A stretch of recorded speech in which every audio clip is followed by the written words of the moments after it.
31 সূরা লোকমান। আশ্রয় চাহি আল্লাহর, যেন শয়তান দূরে রয়। শুরু করিলাম আল্লাহর নামে, দয়ালু করুণাময়। আলিফ লাম মিম। রহস্য তারা জানেন কেবল আউফুন কারিম। আলিফ লাম মিম। রহস্য তারা জানেন কেবল আফুন কারিম। এইগুলো জ্ঞানগর্ভ কিতাব কোরআনের আয়াত। এইগুলো জ্ঞানগর্ভ কিতাব কোরআনের আয়াত। নেককারদের জন্য তার রহমত ও হিদায়াত। নামাজ যারা কায়েম করে, জাকাত করে দান, আখিরাতের উপর রাখে পূর্ণ যে ঈমান, তারাই তাদের রবের দেয়া সরল পথে আছে, তারাই সফল পাছে। কিছু লোক কিনা অসার বাক্য যেন অজ্ঞতামূলে, সে সকল শুনে মানুষেরা যায় আল্লাহর পথ ভুলে। আল্লাহর দেয়া পথ নিয়ে তারা হাসি বিদ্রুপ করে, লাঞ্ছনাকর কঠিন শাস্তি রয়েছে তাদের তরে। তাদের নিকট আমার আয়াত যখন শোনানো হয়, কিছুই শোনেনি ভাব করে তার মুখটি ফিরিয়ে লয়। কান যেন তার বধির দুটি ভাবে মনে হয় তাও, তাকে এক নির্মম আযাবের সুখবর দিয়ে দাও। কান যেন তার বধির দুটি ভাবে মনে হয় তাও, তাকে এক নির্মম আযাবের সুখবর দিয়ে দাও। নিশ্চয়ই যারা ঈমান আনে ও কল্যাণ কাজ করে, নিয়ামত ভরা জান্নাতগুলো রয়েছে তাদের তরে, তারা চিরকাল থাকবে সেটাই। আর এ প্রতিশ্রুতি নিশ্চিত আল্লাহর, তিনি অতিশয় ক্ষমতাবান ও পরম প্রজ্ঞাতার। তিনি আসমানগুলোকে তৈরি করেছেন খুঁটি ছাড়া, তিনি পৃথিবীকে স্থির করেছেন পাহাড়ের ভার দ্বারা, আর তিনি তাতে ছেড়ে দিয়েছেন সব রকমের প্রাণী। আসমান থেকে বর্ষণ করে আমি বৃষ্টির পানি, আর তাতে উপকারী উদ্ভিদ বের করেছি সব প্রকার। এসব সৃষ্টি তার, শুধুই তো আল্লাহর। দেখাও তবে কি সৃষ্টি করেছে তিনি ছাড়া কেউ আর? স্পষ্ট গোমরাহিতে ডুবে আছে যারা করে অবিচার। লোকমানে আমি হিকমত দান করিয়াছিলাম, আর বলিয়াছিলাম শুকর আদায় করে যাও আল্লাহর। যে করে শুকর আদায় সে তাহা করে নিজ কল্যাণে, অকৃতজ্ঞতা যে করে আল্লাহ বিনিয়াস তার পানে। প্রশংসা তার শানে। লোকমান তার ছেলেকে যখন বলেছিল, মনে করো আল্লাহর সাথে শরিক করো না, শিরিক জুলুম বড়। আমি মানুষকে আদেশ দিয়েছি পিতা ও মাতার তরে, তার মাথা আগে গর্ভে ধরেছে অনেক কষ্ট করে, তার দুধ পান ছাড়ানো হয়েছে পূর্ণ 2 বছরে। আমার এবং পিতার মাতার শকর জানাও তবে, আর তোমাদের আমার কাছেই ফিরতে আবার হবে।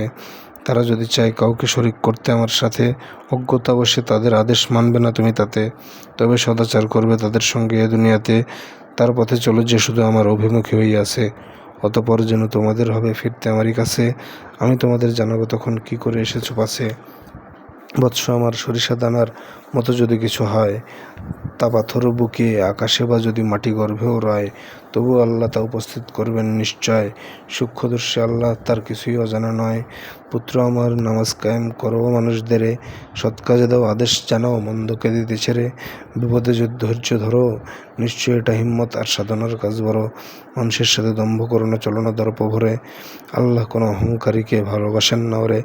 সংযত করো চলন তোমার নমনীয় রাখসর, সংযত করো চলন তোমার নমনীয় রাখসর। স্বরের মধ্যে গাধার স্বরই সবচেয়ে অসুন্দর। তোমরা দেখো না আকাশ মাটিতে সৃষ্টি রয়েছে যত, সকল কিছুকে রেখেছেন তিনি তোমাদের কাজেরত। প্রকাশ গোপন সব নিয়ামত দিয়েছেন তোমাদের। কতক মানুষ আল্লাহকে নিয়ে তর্কে জড়ায় ফের, না আছে তাদের জ্ঞান, না আছে তাদের হিদায়াত কিবা কিতাব দীপ্যমান। যদি বলা হয় মানজা এসেছে আল্লাহর কাছ হতে, তারা বলে না না, আমরা চলব বাপদাদাদের পথে।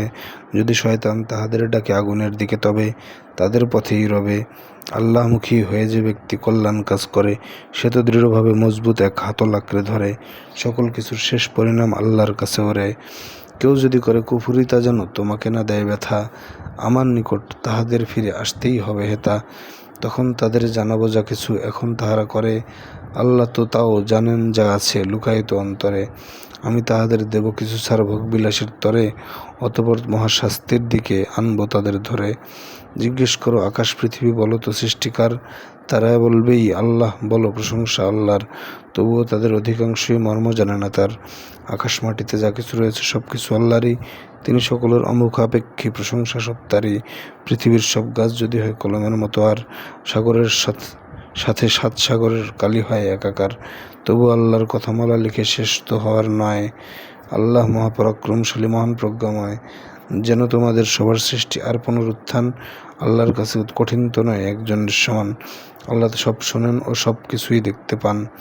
দেখো না আল্লাহ পরিবর্তন করেন রাত্রি দিন, চন্দ্র এবং সূর্যকে তার রাখেন নিয়মাধীন। প্রত্যেকের প্রত্যেকে বিচরণ করে তার নির্ণীত কাল মেনে। তোমাদের কৃতকর্ম আল্লাহ রেখেছেন সব জেনে। আল্লাহ তিনি সত্য, কেবল এসব তার প্রমাণ। তাকে ছাড়া যাকে ডাকো তারা সব মিথ্যা এবং ম্লান।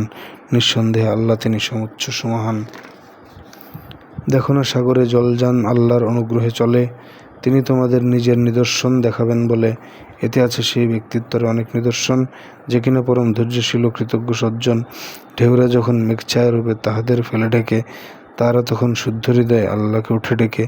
তিনি তাহাদের উদ্ধার করে আনেন যখন স্থলে, তখন তাদের কিছু কিছু লোক সরল পথেই চলে। আমার আয়াত অস্বীকার করে উদ্ধার হয়ে ফেরা কেবল সকল অকৃতজ্ঞ ও বিশ্বাসঘাতকেরা। হে মানুষ, নিজ প্রতিপালক ও সেদিনের কর ভয়, যেদিন পিতা ও সন্তানকেও উপকারী কারো নয়। আল্লাহর দেওয়া ওয়াদা ও কথা সত্য সুনিশ্চিত। এই ইহজীবন যেন তোমাদের না বানায় প্রতারিত, আর ধোঁকাবাজ যেন বোকা না বানায়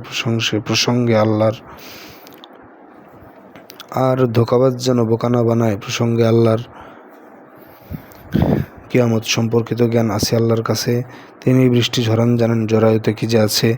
কেউ তো জানে না আগামী দিন সে করবে কি অর্জন, জানে না কোথায় করবে সে নিজ মৃত্যু আলিঙ্গন। কেউ তো জানে না আগামী দিন সে করবে কি অর্জন, জানে না কোথায় করবে সে নিজ মৃত্যু আলিঙ্গন। সব কিছু সম্পর্কে জানেন আল্লাহ সুনিশ্চয়, সকল কিছুর খবর তিনি রাখেন সর্বময়।